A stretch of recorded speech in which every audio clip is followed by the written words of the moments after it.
4 March national safety day. राष्ट्रीय सुरक्षा दिवस क्यों मनाया जाता है?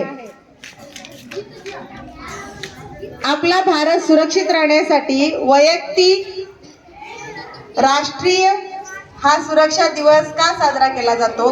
कारण या दिवसांपासून तुम्हाला सांगण्यात आले 1972 ला हा प्रस्ताव मांडण्यात आलेला होता आणि यातून सांगितलेलं आहे की आपल्याला स्वतःला सुरक्षित राहायचं आहे आणि इतरांनाही सुरक्षित ठेवायचं आहे आणि त्यासाठी आपल्याला काही स्वतः सुरक्षिततेचे नियम बांधून घेतले तर तुम्हाला त्या सुरक्षिततेचे नियम दुसऱ्यांनाही सांगता येतात।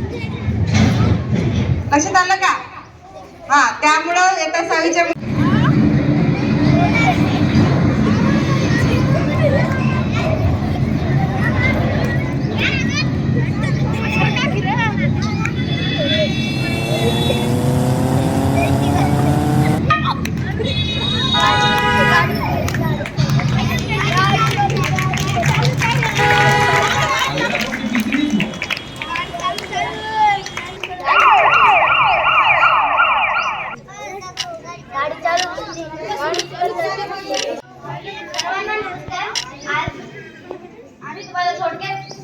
सांगणार आहोत माहिती आपल्या सेफ्टी बद्दल। आता तुम्ही पाहिलं असेल की 2 गाड्या होत्या। जी गाडी रेड सिग्नलवर थांबली होती तिला काहीच नाही झालं, म्हणजे ती सेफ होती आणि जी सिग्नल क्रॉस करून गेली ती मध्ये आपटून गेली आणि तिला लागलं सुद्धा। म्हणून आपण प्रत्येक गोष्टीची सेफ्टी केली पाहिजे आणि आपण रोडच्या सिग्नल सुद्धा पालन केलं पाहिजे।